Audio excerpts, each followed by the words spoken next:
পনির রান্না করব।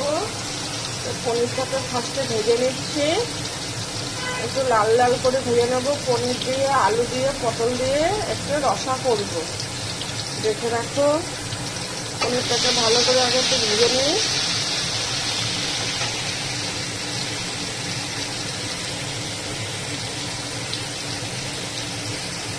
দেখতে থাকো, একটু ভালো করে ভাজবো, তাহলে খেতে ভালো হবে।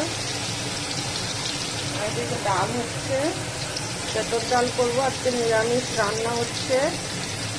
ঠিক আছে, পনিরটা ভাজি, তারপর আবার আসছি। তেলের ভেতরেই একটু জিরার ফোড়ন দিয়ে দিলাম, সামান্য একটু জিরে আর একটু কালো জিরে ফোড়ন দিলাম। বন্ধুরা দেখতে থাকো,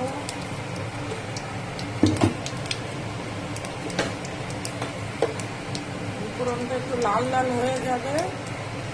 দেখো বন্ধুরা, আমার কড়াইটা খুব খারাপ অবস্থা, সেটা আমি জানি, কিন্তু কিছু করার নেই, তাই না? পুরানো মানুষ যেরকম ফেলা যায় না, তেমনি পুরানো বাসনপত্র, বিশেষ করে কিছু জিনিস আছে সেগুলো ফেলে দেওয়া যায় না।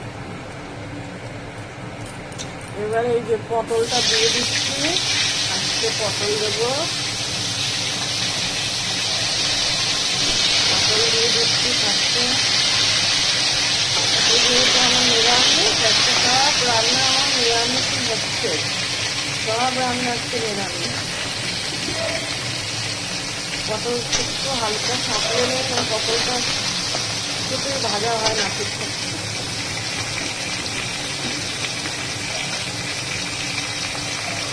আলু দিয়ে দেবো,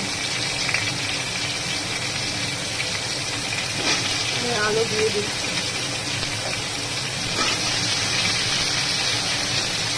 একটু ইচ্ছা করে ছোকলা রেখে দিয়েছি, আলু পটলের একটু ছোকলা হালকা হালকা রেখে দিলে টেস্টটা বেশি হয় রান্না। এরপরে এটাকে ভালো করে একটু ভাজবো, আলু পটলটাকে ভেজে তারপর রান্না করবো। একটু তেজপাতা দেবো, একটু টমেটো দেবো, এটাকে ভাজা করি, তারপরে আসছে।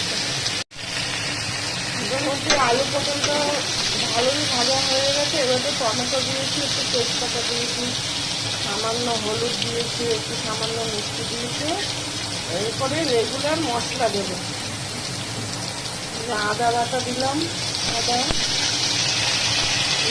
বাটা দিয়ে একটু নাড়াচাড়া করি। এরপরে লঙ্কা আর জিরা বাটা, লঙ্কা জিরা বাটা দিয়ে একটু ভালো করে কষিয়ে নেব। বন্ধুরা ভালো করে কষিয়ে নেব।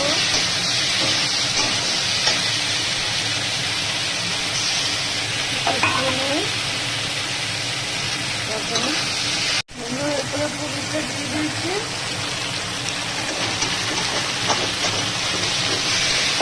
নাড়াচাড়া করে মশলাটাও জল দিয়ে দেবো।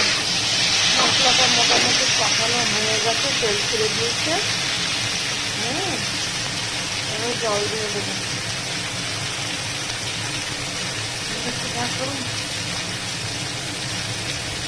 আজকে একটু গরম মশলা দেবো, দিয়ে দেবো, হয়ে যাবে পনিরের রসা। বন্ধুরা, আমার পনিরের তরকারি কমপ্লিট, এই যে হয়ে গেছে। এবার একটু সামান্য গরম মশলা দেব, দিয়ে নামিয়ে দেব, তাই শেষ। একটু ঝোলটা একটু সামান্য শুকাবে। আর এইভাবে তোমরা করতে পারো। ঠিক আছে, ওকে, টাটা, বাই বাই।